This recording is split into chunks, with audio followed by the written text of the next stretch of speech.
constipation to diarrhea continuum, and you got an energy fatigue dimension. And she said, any of those problems, if you tell your doc you have a problem, they'll say there's a drug for that, and there's definitely a drug for that, and it might screw up the other three. So you got to manage the algorithm. And so you're like an alchemist now. Yeah, I'm a druggie, but I definitely would prefer to have more energy and less fatigue, and I'm willing to endure more puking and more pain to be alive. So I do less drugs than would be normal for the amount of cancer I have.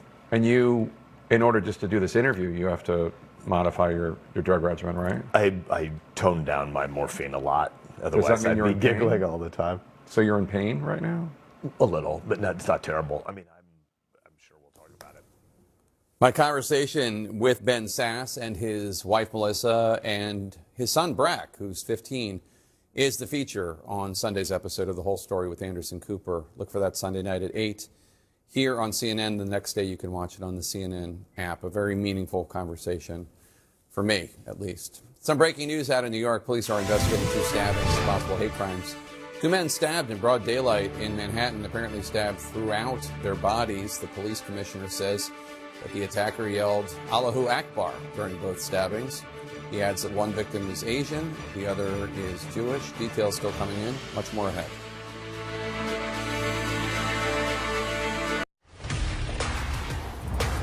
Where do the negotiations with Republicans stand right now? Do you think that ICE should be abolished now? There are a lot of people who are very concerned. What's the most important thing that you want these lawmakers to know? You are the Speaker of the House. There is, in fact, a lot you can do.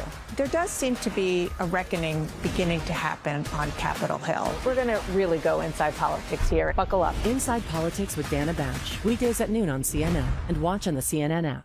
Join me live in Los Angeles for the latest stories and conversations as news breaks all around the world. The Story Is with Alex Michelson. Weeknights on CNN.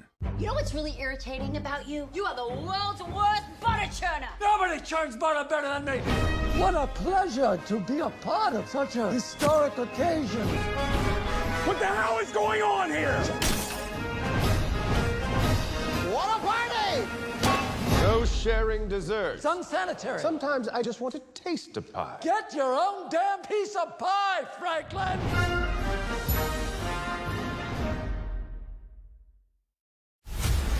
So you like to fight? You can make a stand! Let him fight!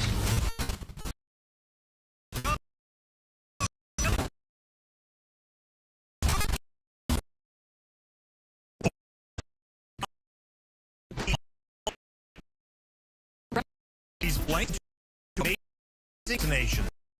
The most winnings ever. All new Renovations or Showdown. Wednesday at 9 on HGTV.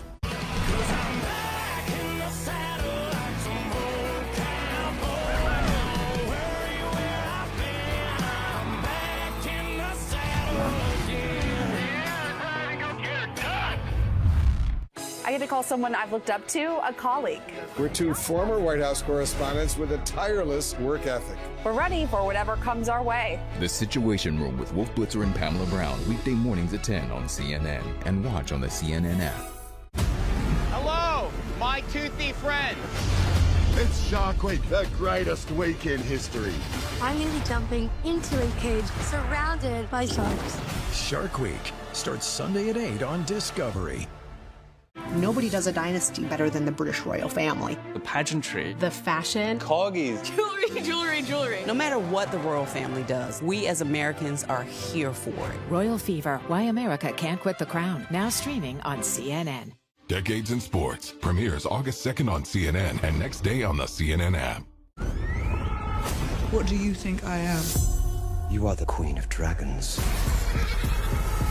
Closer to gods than men. Show them you do not waver. And none will stand against us. Stand your ground! There'll be no doubt who the gods have chosen to rule.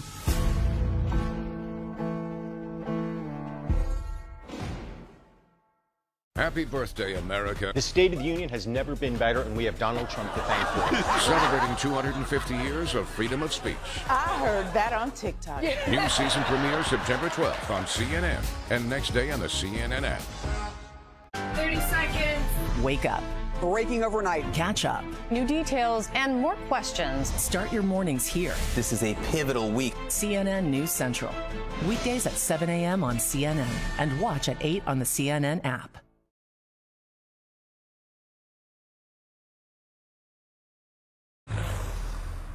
The distraction from the Democratic Socialists actually adds a weight, and the party doesn't have a deep bench of support. They have policies from defunding the police to decriminalizing the prison system to open borders, and we've tried that, and it's politically, electorally a failure. That is former Chicago mayor and possible 2028 presidential contender Rahm Emanuel just moments ago here on The Lead, defending his warning to Democrats in the Wall Street Journal that, quote, the Bernie bros could spoil Democrats' midterms and beyond. My panel's here. Kate Bedingfield with Rahm Emanuel's argument that Democratic socialists are distracting on referendum on what should be a referendum on Trump. Do you agree? I do. Yeah. So look, I worked for Rahm in 2006 at the DCCC in a cycle where we won 30 House seats in a big Democratic wave. And part of the way we were successful was putting forth candidates who were connected to the communities that they were nominated from, and who convinced voters who were very sour on George W. Bush that Democrats weren't super far left, soft on national security. I mean, you remember that was a big theme in the 2004 election, big challenge for John Kerry. So the short answer is yes, I do agree with him. I think that candidates who continue to stand behind comments about defunding the police and opening the border are going to have a very hard time winning what should be very winnable seats in purple parts of this country when you look at how disgusted voters are with Donald Trump. So in short, yes, I do agree with him. So, Karina, a new Fox poll shows 67% of registered voters disapprove and 33% approve of how President Trump's handling the economy. I mean, it is also possible that President Trump is so unpopular that this Bernie bro distraction, as Rahm Emanuel calls it, won't matter.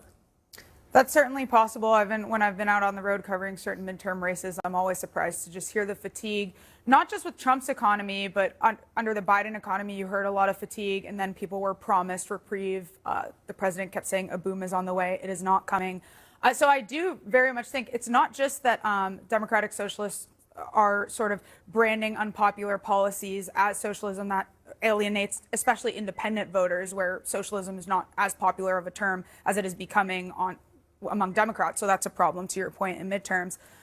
So I think it's just going to be a competition between voter fatigue.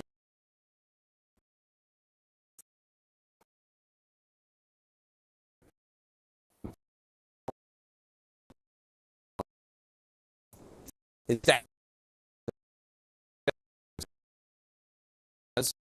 was asked if the former should just resign. Take a listen. He can't give us an update. He should resign. Absolutely. We're seeing increasingly these votes are being decided by a 1 or 2 vote margin. And if you're not capable of, not only not capable of doing the job presently, but we need to know if you're capable of doing the job for the foreseeable future. You know, it's kind of amazing to me that 2 years after the Biden disaster, we still have these gerontocracy problems and lack of transparency and people just holding on to the job as long as possible. Well, I think this is a comms miscalculation on the part of McConnell's office here.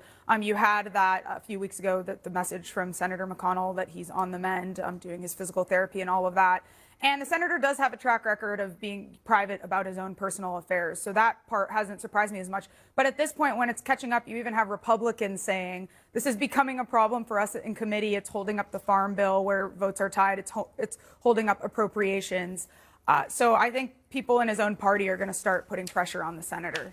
And Kate, speaking of AOC, a new battleground poll shows AOC leading a pack of potential 2028 Democratic presidential nominees in New Hampshire. Look at that. AOC, 22%, Buttigieg, 21%, Senator Mark Kelly of Arizona, 9%, Governor Gavin Newsom at 8%, Bernie Sanders, who's not running, at 6%, Kamala Harris at 5%. Now, look, it's a poll, and it's early, and all the caveats, but I'm surprised by that. Are you? I'm not super surprised, in part because, look, AOC is an extremely charismatic candidate. Absolutely. She's out front a lot. I mean, we were just watching her respond to questions. You see her out engaging, so people are seeing her.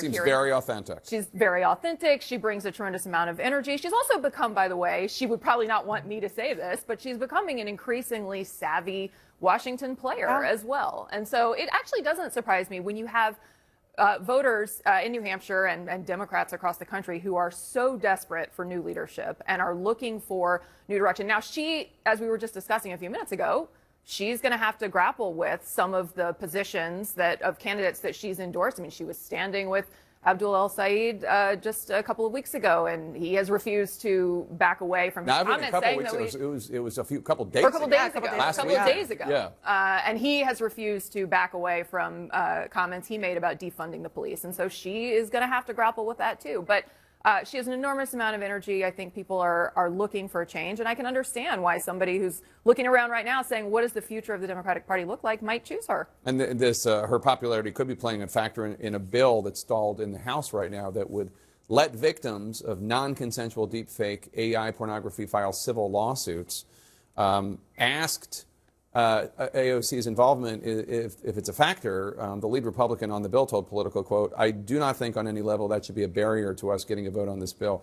So the bill has broad bipartisan support. So what is going on here? Do you know?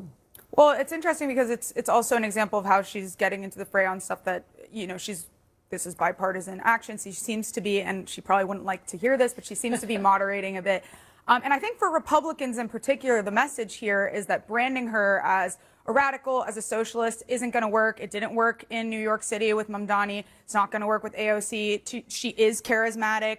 At a time where there seems to be a vacuum of meaning in the Democratic Party, having somebody who speaks well, who shows up, who is always up front, actually matters more than the term itself, especially when Republicans, I don't think, are doing enough to define the term socialism and say what's wrong with it. So just branding her a socialist is not going to be enough. And she's doing the hard work to get out there. Yeah, she is. And I don't know if she shows up on my feed more than any other politician, and it's always like some remarkably human moment when she's walking in and out of the Congress. Somebody says, "When's the last time you cried while watching a movie?" And she stops and answers the questions. She seems like a normal human being. Yeah. And running for president is a lot about charisma, especially in this day and age, in an era where our media is so fragmented and people, as you say, see candidates in these clips and bites. And so, attempts to label, certainly Republicans will do it, but if you are somebody who can overcome that through force of charisma, I think the question for her is going to be, can she broaden the tent? Can she bring in who maybe left time that she can that will hinders coalition. That will be the test for her. No, absolutely. But do you think she'll be able to meet that moment? Do you think that she'll be able to appeal to beyond the DSA crowd? I mean, that's a big number out of New Hampshire. It's still under 20%. No, I think she'll be. Look, I think there was this point of overlap with AOC and Trump voters over the last presidential election. And right now, the lines are being blurred with populism surging on both sides of the aisle. And so if she can carve out a lane, if she can moderate a little, I think she'll be able to pull up some voters out of the woodwork. But she's still going to have to do a lot of hard work to prove that she actually moderated. And also, foreign policy, this is a weakness of hers. And also, we don't know that she's running for president. That too. I mean, it's also possible that Chuck Schumer retires and she runs for that seat. Yeah. Which could be a wiser move. I don't know. What do I know? Karine Hajar and Kate Bedingfield, thanks so much. It started as an online joke, but leaders don't think the cockroach party is funny anymore. Why millions of frustrated young demonstrators hope they stay pests. Coming up.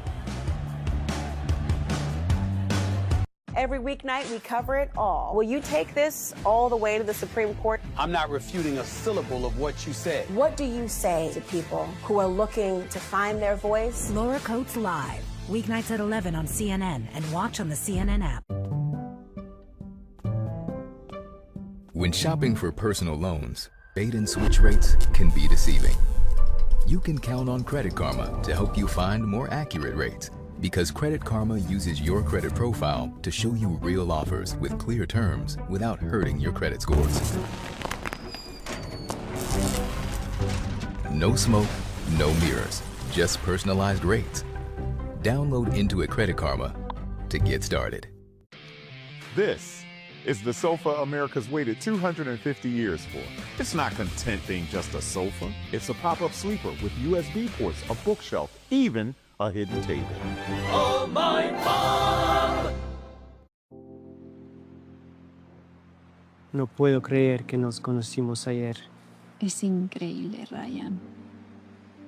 Te quiero. ¿Qué? ¿Qué? Can you Spanish get him out of this? Let's see. Te quiero contar algo.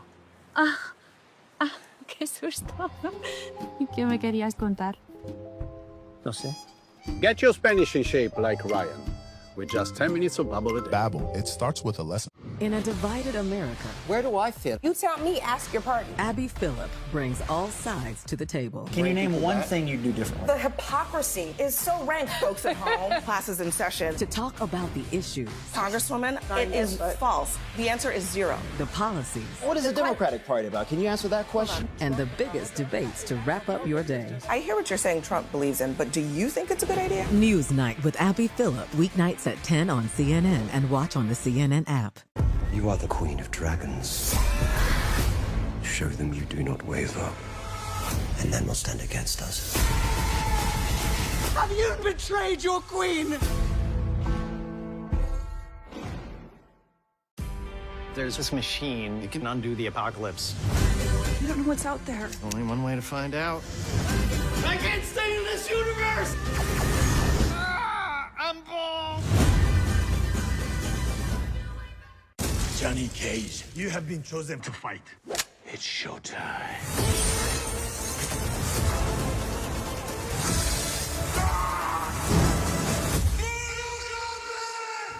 Get over here! What do you think I am? You are the Queen of Dragons. Closer to gods than men. Show them you do not waver, and then will stand against us. Stand your ground!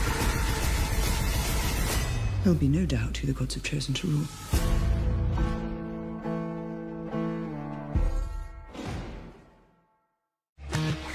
Bring your heritage, bring your culture, but bring an open mind, because it's America. This great American story of adventure and exploration changed everything. All of our ancestors made possible what we have today. That sense of discovery is one of the best feelings in the world. Delicious. I realize how nice it is to have the freedom that we have.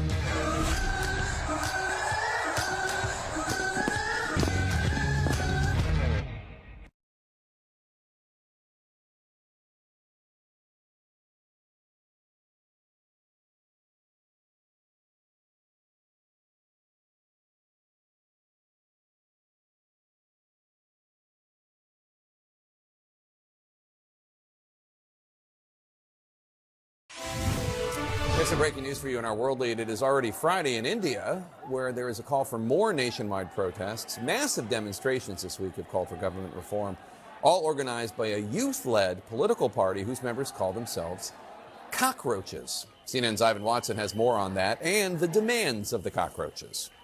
The Indian government has a cockroach problem, a youth protest movement that calls itself the Cockroach Janta Party. On Monday, thousands of these demonstrators descended on New Delhi, a rare mass protest in the heart of India's capital, defying a police ban. Police firing tear gas to stop the protesters from marching to the Indian parliament. I hope they listen to us, because if not now, then I don't know if it's a democracy or like dictatorship. We've had bad governments, but we've never had such an evil government, because this government is only interested in power, fame and money. They are genuinely non-biological. They don't have a shred of decency in them. The Cockroach Party began barely 2 months ago with this social media post from Abhijit Dipket, a graduate student from Boston University, in response to a top judge who appeared to call India's unemployed youth cockroaches. There are youngsters like cockroaches. Dipke launched the Cockroach Party, demanding reform of the country's scandal-prone education system and the firing of the education minister. That official has since called the Cockroach Party terrorists. Last month, the Cockroach Party began a small sit-in protest in downtown Delhi. It was joined by activist and educator Sonam Wangchuk, who went on hunger strike. On Saturday, police forcibly removed Wangchuk from the protest, taking him to a hospital. Since then, a movement that had existed mostly online suddenly burst onto the streets of Indian cities. On Monday, India's health minister met face-to-face with Cockroach Party representatives, asking them to end their sit-in. But they're still calling for the resignation of the education minister, a rare show of defiance that's put the government of Prime Minister Narendra Modi on the defensive. Ivan Watson, CNN. And our thanks to Ivan Watson for that report. If you ever miss an episode of The Lead, you can watch the show on the CNN app. Aaron Burnett Out Front starts now. I'll see you tomorrow.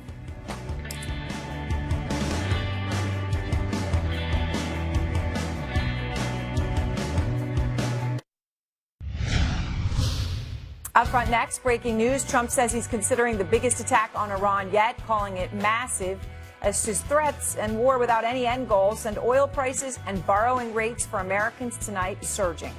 Also breaking, new details tonight on why Trump suddenly threatened to derail his own nuclear deal with Saudi Arabia, not even 24 hours after it was announced with pomp and circumstance. Was it all because of something he saw on Fox News? And, quote, we have your mother, Nancy. Breaking details about what's inside the chilling ransom note sent to Savannah Guthrie when her mother was kidnapped. The contents of the entire note revealed. Let's go out front. And good evening, I'm Aaron Burnett. And out front tonight, the breaking news, pay up. That's what Trump is demanding of Iran as it launches new strikes tonight. In a post Trump just put out, he said, quote, please let this statement serve to represent, until further notice, that from this point forth, any and all damages done to ships, cargo, or anything related thereto will be paid for by Iranian money that the United States has in its possession and controls. These damages may be very substantial, but nevertheless, this is the fair and equitable thing to do. Now, it's worth noting that this is the same man who said he was going to give Iran its money back as part of the MOU, right? That was the whole thing. He was giving them this money back. He actually said this.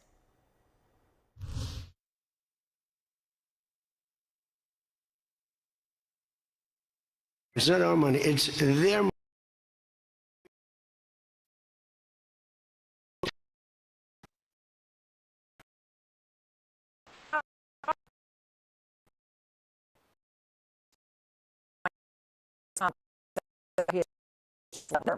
Massive quote, I am considering a massive attack, bigger than ever before, close to making a decision. We're all set for it. And, well, the rhetoric out there is causing a lot of problems, real world problems for Americans and around the world. I mean, for the first time since May today, on the back of comments like that, oil prices are back above $100 a barrel. And relief, even if Trump ends the war soon, as he said he's going to do for almost 5 months, well, it's not going down anytime soon, even though he's promised it will. When this is over, oil is going to drop like a rock. When this war is over, oil is going to drop. When the war is over, gas will fall down at levels that you've never seen before. The gas will go down. As soon as the war's over, it'll drop like a rock. Well, here's the thing. You got to look at what the markets are telling you right now. If you look at Brent oil futures, okay, which is you're looking out, traders trade on this a long time in the future. Okay, we're going out here to April 2032. You can see before we get back below $70 a barrel, which is where prices were before the war. And they're obviously expecting the war to end really soon. Okay, that's why you see the drop there. But it doesn't go back to where it was for years. And it's not just the oil market sounding an alarm. the 10-year U.S. Treasury yield, which is really what is used as the benchmark for credit card debt, student loans, mortgages. All of those interest rates are linked to that. It's up to 4.7%. That is the highest level since Trump was inaugurated. So borrowing costs are going up. Gas prices are going up. It's real pain. It's tangible. And on Capitol Hill, Trump suffering a bipartisan hit today. Republicans joining Democrats to pass a resolution for the second time to check Trump's war powers. Now, it's essentially symbolic, but the fact that they're willing to put votes on the line is a public rejection of Trump's war. And tonight, his approach here could be pushing the U.S. into a wider war. According to the Wall Street Journal, American medics have now arrived at the key medical center in Germany, which is where U.S. troops injured in Trump's war are being treated. Axios is reporting a B-1 bomber was used to attack Iran for the first time since combat resumed, and the U.S. is planning to send more F-16 and F-35 fighter jets into the region.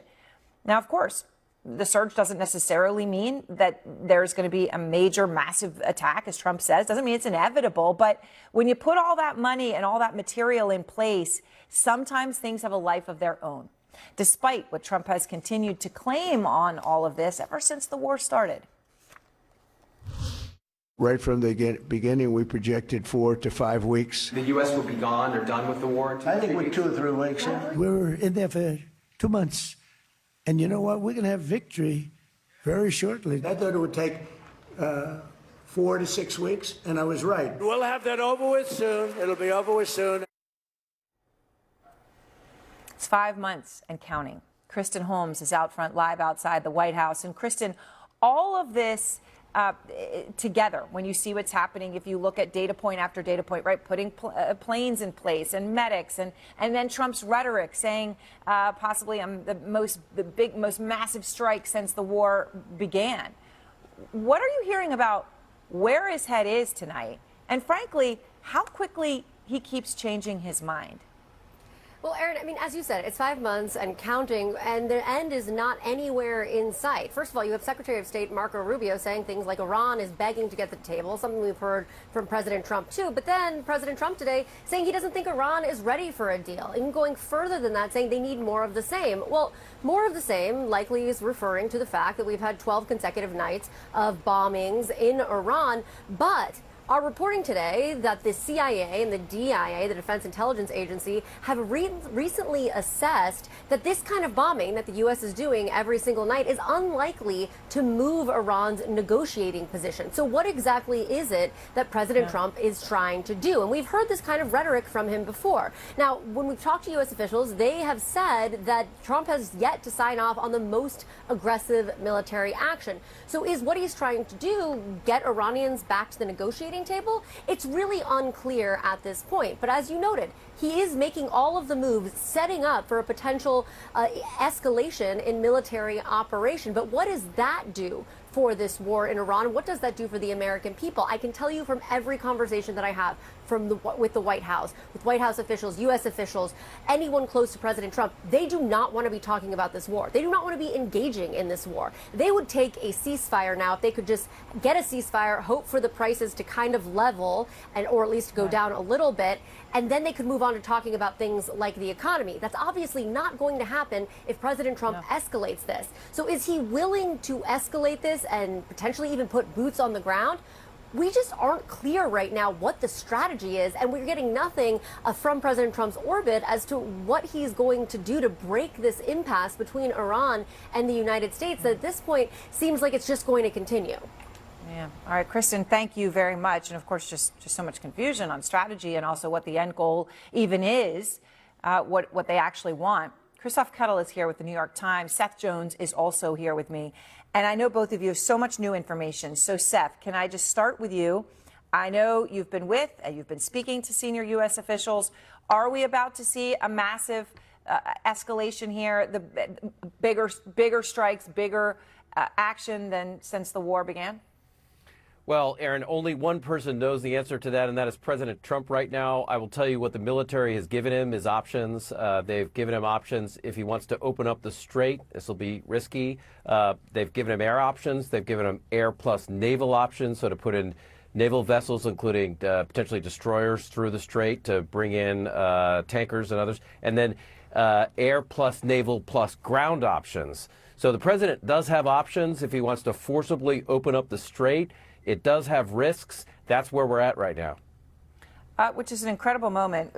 Christoph, let me ask you, you did this incredible visual investigation of what has actually happened, destruction at U.S. military bases in the region and what's happening. And with U.S. troops dying in recent days, perhaps in part because of defenses on those bases being so severely compromised, your reporting is so central. So you got images that Iran had put out for propaganda purposes that you then went and verified what exactly is. So damage to structures at the U.S. Air Base in Jordan, which we're looking at right here, that as well as damage at Tower 22, which is a U.S. military outpost on the northern Jordanian border up by Syria, and damage to U.S. military, a tent in Erbil, Iraq, up in Iraqi Kurdistan. So what were you able to learn from this?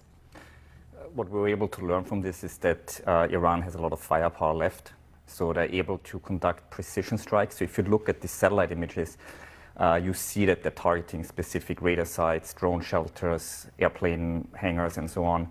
So they can conduct precision strikes and inflicting very heavy damage. And of course, the most severe damage happened last week on Friday when several U.S. service members were killed. In a terrible tragedy. By the way, I will note the Secretary of State, Marco Rubio, did not answer the question directly when he was asked yesterday if China was providing that targeting information. Obviously, we have reported that both China and Russia were helping provide much of that information early in the war.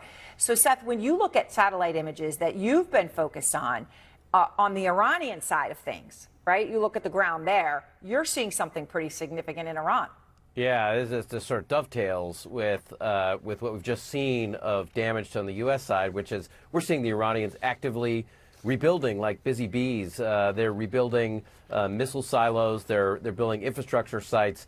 And what's important, Aaron, is that the Iranians have so much underground, too, that much of what they're having to do in some areas is just reopen areas where Earth has just like shut off the tunnel. So it's like redigging, excavation, and what appears to be the case is a lot of the U.S. strikes are just not destroying those missile launchers. They're underground. The Shaheed's underground. Missiles themselves, cruise or ballistic, underground. That seems to be a strategy that has been successful for the Iranians so far. Yeah, and I'll note, Seth, from your reporting and what we understand from reporting the New York Times did about the CIA, what 2/3 of the missile capacity was in place. Those numbers, though, are now 6 to 8 weeks old. So who knows what has even been added back on top of that? I mean, it's obviously unclear. Christoph, you were able to verify some of the, with video, some of what Iran was putting out, including a video that Iran had put out showing a strike on that airbase in Jordan. And so you say, we'll show this, what looked like to you that the explosion appeared to be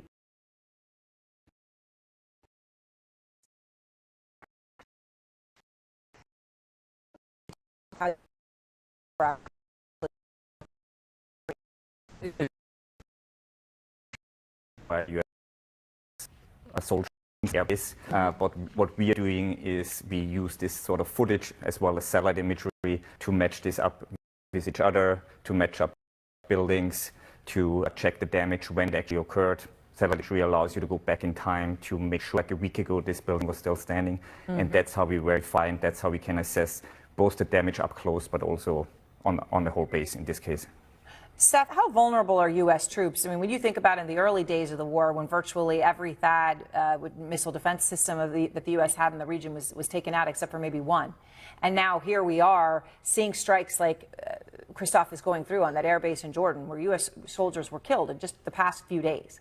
How vulnerable are U.S. sites? I mean, how much of that missile defense and radar and all of these things that they've been taking out, how much of it has even been repaired on the U.S. side? Well, Aaron, there does appear to be some effort to repair some of what the U.S. has done. But I will tell you, I was in Europe last week looking at an update on the war in Ukraine. What is striking, that war's been going on for 4.5 years, is the Ukrainians have been targeted by missiles and drones for 4.5 years. They have their bases underground. They've got a range of both point and area defense, so counter-drone capabilities. The U.S. should have been better prepared when this war started for these kinds of missiles, cruise ballistic missiles and drones. This was entirely predictable from what we've seen for 4.5 years in Ukraine and how to defend against it. So having like structures that are hittable and not underground is a major lesson from the war in Ukraine that was not moved over to the Persian Gulf right now. No, as we see that in all the images, you talk about prefab housing, Christoph, from your reporting and images. Thank you both very much. And next, Trump suddenly backtracking on the nuclear deal with Saudi Arabia after less than 24 hours. I mean, what caused such an about-face after the pomp and circumstance with which this incredibly massive deal, to use the word massive again, was announced? Plus, back in business, gun dealers who failed to follow the Gun Control Act are getting their licenses back under President Trump. A special investigation this hour out front. And Loomer meets Zelensky, a top Trump ally who's been incredibly critical of Ukraine, and that's a generous way of saying it, meets with the Ukrainian president today. We're going to tell you why. Is this Zelensky's new way to get to Trump? David Axelrod, S.E. Cupp, Stead Hernan, they are all next. You can break camera 2 and camera 3. Stand by your brake master. In 3, 2, 1, effect. Right, please. When shopping for personal loans, bait and switch rates can be deceiving. You can count on Credit Karma to help you find more accurate rates, because Credit Karma uses your credit profile to show you real offers with clear terms without hurting your credit scores. No smoke, no mirrors, just personalized rates. Download Intuit Credit Karma to get started.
You are right, the tone has changed, absolutely. We had first changing moment in Rome, in Vatican.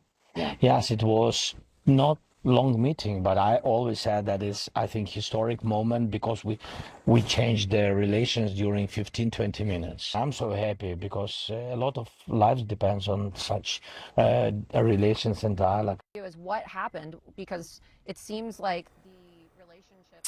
So that clip emerging just hours after the MAGA podcaster posted a photo online revealing the interview and saying, quote, "I just interviewed President Zelensky at Mariinsky Palace in Ukraine. No questions were off limits and I didn't pull any punches." Well, the post and sit down came just 2 days after Loomer had very publicly changed her stance on Ukraine after she saw Russian attacks on a historic monastery up close. And then she said, "I feel like such an expletive for minimizing the struggle of Ukrainians over the past 5 years. I often said, I don't care. Looking back, that wasn't very nice of me to say." Now, there's some self-awareness there, and that's obviously an understatement on the very nice comment, given some of Loomer's comments on Ukraine. She's said many things, some of which include Ukraine is a country full of Nazi apologists, and now it's clearly a country led by a jihadi apologist. And she's also, well, said a variety of things about the leader she just interviewed, like this. Zelensky has morphed into more of a dictator than an elected leader at this point. He regularly likes to call Putin an authoritarian, when he himself is no better and is in fact in many ways even worse.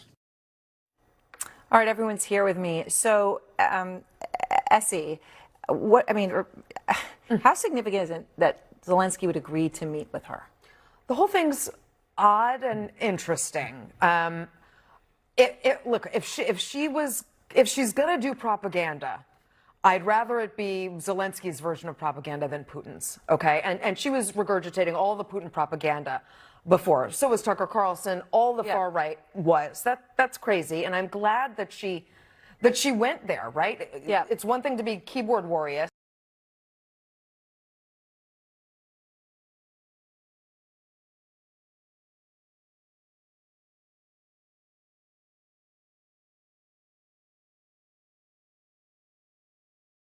Change your mind and inform your opinion. But I'm very curious, concerned about how this all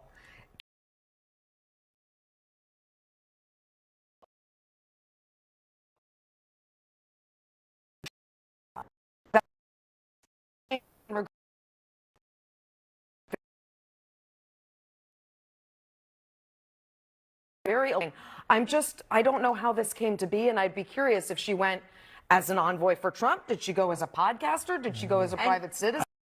I mean, we don't know. And David, clear here, when you see her sitting with Zelensky, part of the reason your jaw is on the floor is not just because she had these opinions about Ukraine, which were based on propaganda and a lack of any kind of experience there, but were because she has said other things. I mean, she said, if Kamala Harris wins, the White House will smell like curry. And White House speeches will be facilitated via a call center. Yeah. She said, can't even watch the Super Bowl anymore because immigrants have literally ruined everything. And there's a lot more where that came from, right? So the image of her sitting across from Ukrainian President Zelensky in that context is incredibly powerful. It is, and all I could think of is, my goodness, the things one has to do to save their country. And I think he decided this is something he had to do to save his country because, they call her an influencer, but the person she influences that he cares about is Donald Trump. And if this is what it takes, then this is what he's going to do. I mean, Estelle, what does this signal to other world leaders? I mean, if you're saying Vladimir Zelensky decided the best way to get to Donald Trump was to do what he just did. I mean, I think it signals what world leaders have already known, which is Donald Trump cares about the folks in his proximity more than he cares about the kind of traditional channels of information or facts or a briefing or all the traditional ways leaders make decisions. Loomer, I do think it's shocking just to see her in this position. I think it speaks to the blurring of lines with journalists, influencer, like all of that kind of new media happening right now. This is someone whose anti-immigrant, anti-Muslim rhetoric has been so core to their politics. She was kicked off off of social media platforms, and has only been back, and influence has grown in the second Trump administration. But she's had a big fight with Tucker Carlson. I think this is partly about putting distance between her and him, and I think it kind of reflects where kind of MAGA lane has transitioned, where they couldn't be against or they couldn't be against aid to Ukraine while also supporting other kind of U.S. role in intervention, particularly when we think about Israel's role in Middle East. I think you're seeing her represent the new wave in which they're willing to defend the U.S. on both fronts. She's certainly a late adopter on this issue of Putin's brutality in Ukraine. There was 100%. plenty of evidence before now of the savagery that we've seen. Well, it's amazing, in a sense, just the lack of belief. I mean, for those of us who have been to Ukraine, and that there would be a complete lack of belief in anything that was presented. But that's what And propaganda it's good to go is for designed to yourself, do. but propaganda was able to overwhelm reality. For a lot of people, right? Yeah. For a lot of MAGA, and even for a lot of journalists. If you look at someone like Lara Loomer, I mean, not Lara Loomer, Lara Logan, who was once this like award-winning journalist, she fell down these rabbit holes too and started spewing Russian propaganda and crazy anti-Semitic propaganda.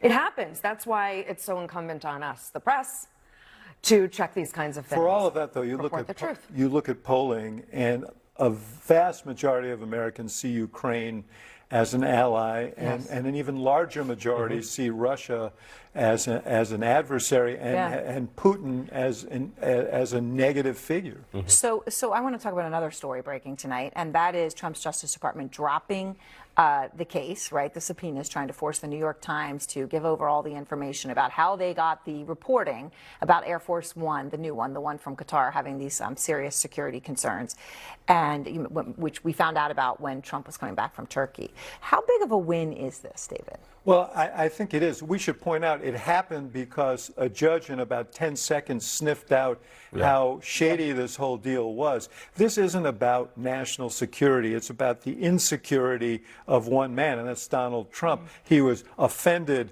that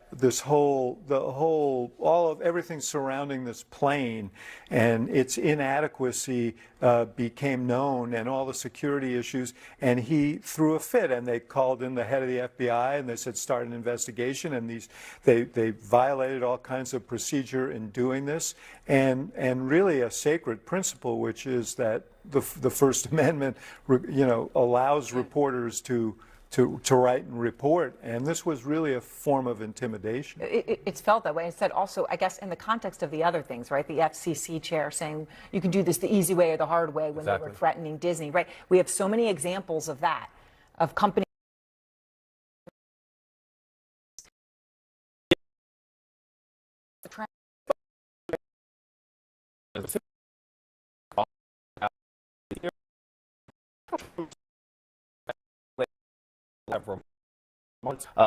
Task forces about leakers, subpoenas for journalists to reveal sources. And I think it speaks to the insecurity, as David is talking about, which is growing in this White House. He is growing more insular. I think approval ratings fall and the like, and that is causing the Trump we know, which in moments of crisis do lash out. And so I think you're seeing that on this front and this treatment with the press.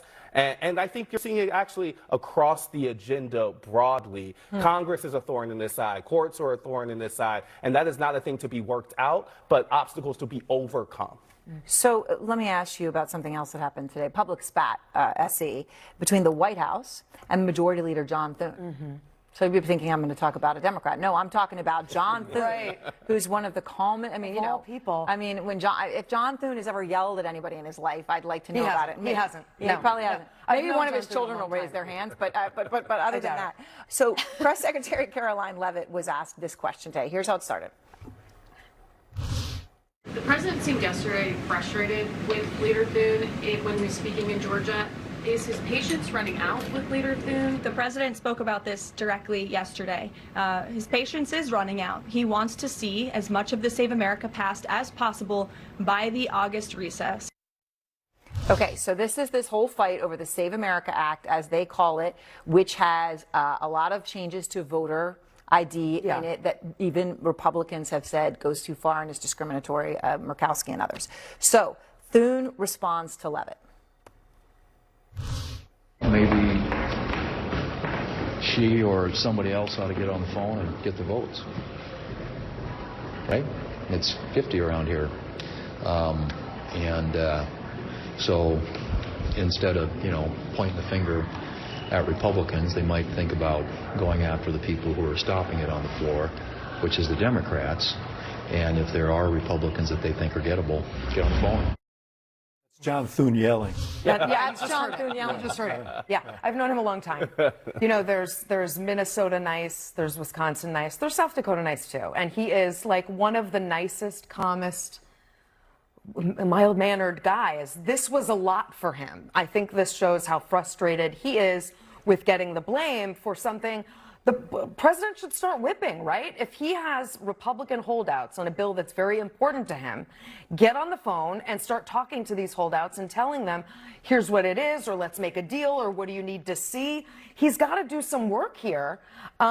And I think Thune saying, pick up the phone, is saying, like, I've done what I can do here. Well, when he makes those calls, he probably should add to a few of them, and sorry for ending your career. Right, right. But Sorry for primarying but instead, what he does is say, we have a big, signing ceremony for a housing bill, and I'm not going to go to it, and we're done, and I'm not going to do this bipartisan thing until you sign my bill. Yeah. I mean, it's all stick, no carrot, right? Donald Trump's relationship with Congress has been full intimidation, and it's not caused legislation to happen, but I don't even know if his interest here is legislation. Donald Trump is pushing a narrative about false election claims, and even the folks around him, I was hearing Trump's former personal attorney, Ty Cobb, say he believes that this is a pretense to declaring a national emergency ahead of the midterms. We should not forego that possibility. We're dealing with the man of January 6th, the man who's said every election that he's lost is false. And so we should see these claims in that context. Now, it's coming up against a Republican problem in the Senate that's one of votes, but I actually don't even know if Donald Trump's sole goal is to get the Save America Act passed into law. He wants that to be the cloud that hangs over the midterm elections, and merely this fight with Thune is an effort in that. Yeah, if he gets it passed and then Republicans lose big in the midterms, what can he say? I passed the election integrity bill. I don't think he actually Talk to Thune is what. Well, when they win, things are good, and when they lose, things are rigged, which is kind of amazing. If things are so rigged, why does Trump keep winning? But that's a separate question, I guess. Out front next, quote, the deal is off. That's from the White House after Trump touted his major nuclear deal with Saudi Arabia.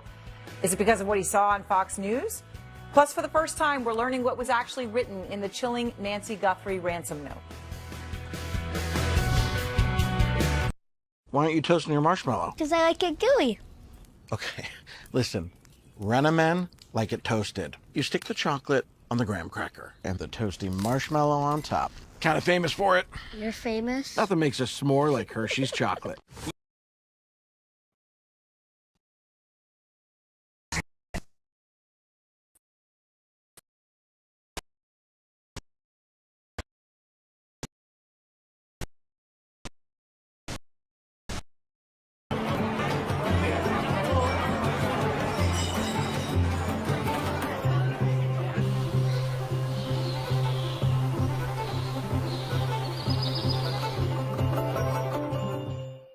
For businesses of all sizes, T-Mobile is reinventing business internet with super broadband. Powered by America's fastest 5G internet, plus Starlink satellites, super broadband reaches every zip code in the U.S. The CNN Weather app. Get weather updates from a name you trust. Stay a step ahead with fast, reliable data, interactive radar, and live video coverage when you need it most. The future of forecasting is here. Download CNN Weather today. 30 seconds. Wake up. Breaking overnight. Catch up. New details and more questions. Start your mornings here. This is a pivotal week. CNN News Central. Weekdays at 7 a.m. on CNN and watch at 8 on the CNN app.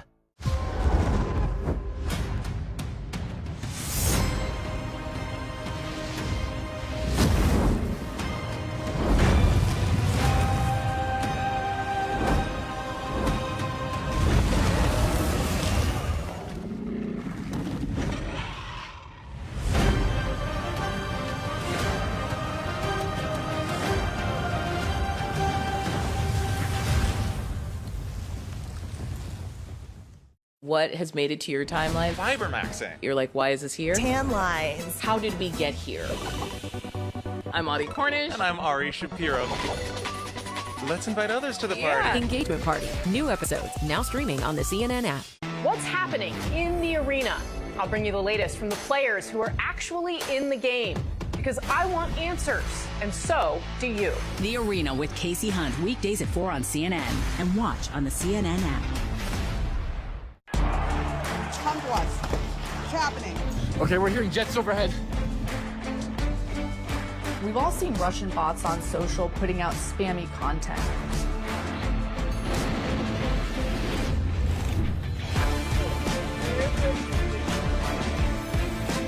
And one day you surprise her.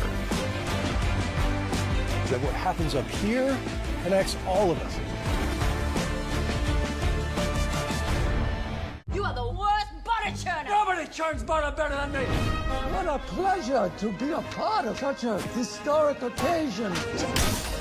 What a party!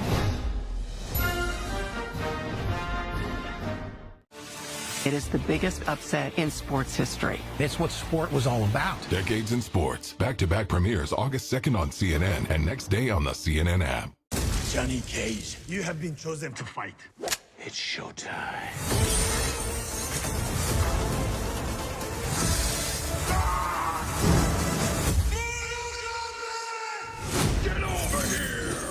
CNN This Morning with Audie Cornish. Weekdays at 6 a.m. on CNN.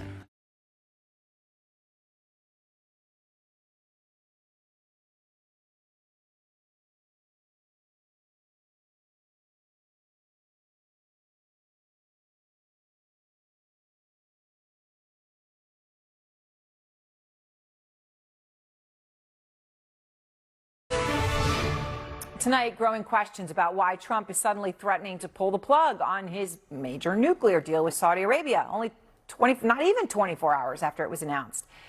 The timing is really odd. You spend all this time negotiating, you have this huge announcement, and then all of a sudden, a day later, it's out. It's worth pointing out that this comes after Fox News questioned why a deal was even signed without an agreement for the Saudis to normalize diplomatic relations with Israel. So this was a bit of a surprise. During the Biden years, they said, well, think about it. But before we do that, we need you to sign on to the Abraham Accords. When I was leaving the first Trump administration, I was told we were pretty close to a normalization of relations between Israel and Saudi Arabia. Heard MBS tell Brett Baer. Exactly. Closer every day. Could we see that in the future in response to this? Well, just moments after those comments came Trump's post, the deal is totally subject to Saudi Arabia joining the Abraham Accords. Well, just to state the obvious with the situation in the Middle East right now, not only is that something the Saudis long resisted, it's just not a thing right now.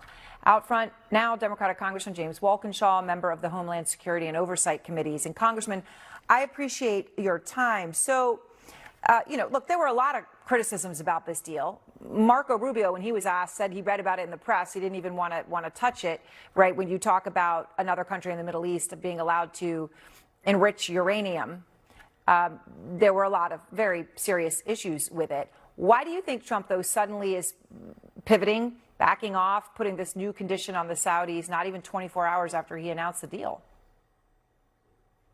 It's hard to say other than the typical chaos and incompetence of the Trump foreign policy. I do think it's important context, though, to remind ourselves of Donald Trump's financial entanglements with Saudi Arabia. His holding company has received millions of dollars in direct payments. He's trying to build a Trump hotel and golf course in Saudi Arabia. And his son-in-law and envoy, Jared Kushner, is a wholly owned subsidiary of the Saudi royal family, has received billions and billions of dollars for his investment fund. So it's hard to know when Donald Trump is acting in his own personal financial interests or when he's acting in the interests of the American people.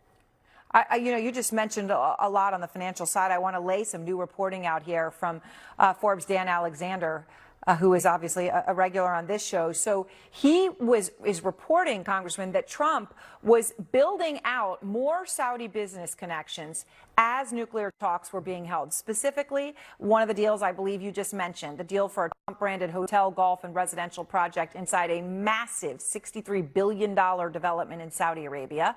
And guess what? The firm planning that development, chaired by the Crown Prince of Saudi Arabia, right, who's in charge of the nuclear deal on the Saudi side. Dan also reports that during the nuclear talks, a Trump representative created new companies that, quote,